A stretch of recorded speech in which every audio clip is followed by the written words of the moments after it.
Good morning. I thank you, Chairman Stile, and thank you certainly to our witnesses for being here this morning. For over 200 years, our republic has marched towards a fuller, freer system of governance, expanding access to the ballot for more and more Americans. But as we've seen time and time again, and the topic of today's hearing clearly indicates House Republicans seem to want to retreat from that important promise. States controlled by Republicans have recently engaged in systematic illegal voter purges. A Republican candidate in North Carolina sought to disenfranchise tens of thousands of voters because he didn't like the outcome of the election. And this hearing comes on the heels of last week's news that the Department of Justice under Donald Trump is seeking voter registration lists of several states representing data on millions of Americans ahead of the 2026 midterms. The Trump administration's dangerous false rhetoric, which continues going back to the 2020 election and continues about non-citizen voting, is eroding our democracy and threatens the voting rights of all Americans. Clear evidence shows that voter deregistration efforts in Republican-led states has stripped thousands of Americans of the right to vote without due process. Now, don't get me wrong, voter list maintenance, when conducted properly and legally, ensures that our elections are secure and safe. But systematic voter purges, often illegally conducted in the run-up to federal elections, pose a real threat to voters. Voter purges represent a coordinated effort by my friends on the other side of the aisle to manipulate elections, to, in effect, make American elections less American.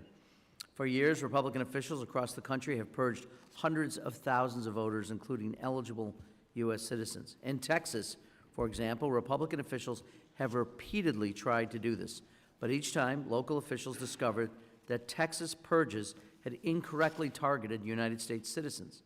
And Republican cheating in Texas doesn't stop there. Recently, Donald Trump and his House Republican allies hatched a plan to gerrymander Texas's congressional map, letting Republican representatives choose their voters rather than letting Texans choose their representatives. This is happening across the country. In North Carolina, the state election board recently caved in to Trump administration demands and pressure to illegally purge at least 200,000 voters. The weaponized Department of Justice resurrected debunked conspiracy theories from the state's recent Supreme Court election to disenfranchise North Carolina voters. This is no accident. The broken Trump Justice Department has made voter disenfranchisement a priority, firing all but 3 lawyers in the voting section. And I think that leads us to ask, if Republicans are willing to kick American citizens off the rolls, if they're willing to manipulate congressional maps, if they're willing to gut the Department of Justice, what other illegal acts will President Trump and his allies take to enhance their own power or to enrich themselves? We need to call out these actions for what they are: corruption, pure and simple. I would welcome the opportunity to discuss the careful legal process for maintaining accurate voter rolls and supporting the important work of local election officials.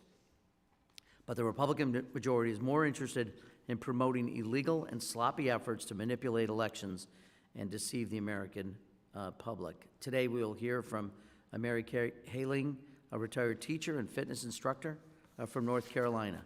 After voting in the 2024 general election, Ms. Haling learned that her name was on a list of voters to be purged in response to a lawsuit by a losing Republican candidate for the state Supreme Court. Despite providing all necessary documentation, despite being an American citizen, North Carolina Republicans tried to strip Ms. Haling of her right to vote. This is not a simple mistake. It was not a clerical error. It was part of a concerted effort to consolidate partisan power. Because Republicans know that if every American citizen can vote in 2026, they will lose. The American people are furious. They're furious that the big, ugly bill by President Trump will steal health coverage from 17 million American citizens. They're furious at Republican deception about the Epstein files, all to protect the president, who either lied to the American people for years about the existence of the client list or is lying to them now. They're furious with rampant partisan gerrymandering meant to decide the outcome elections before a single vote is cast. So the Republican majority, Attorney General Pam Bondi, and the White House are trying to silence the American people. If we follow their lead, thousands of people like Ms. Haling will lose their right to vote. If President Trump and Republicans have their way, we will retreat from our country's storied history of voting rights expansion. We will no longer have, in the words of President Lincoln, a government of the people, by the people, and for the people. We cannot sit idly by and let that happen. And with that, I will yield back.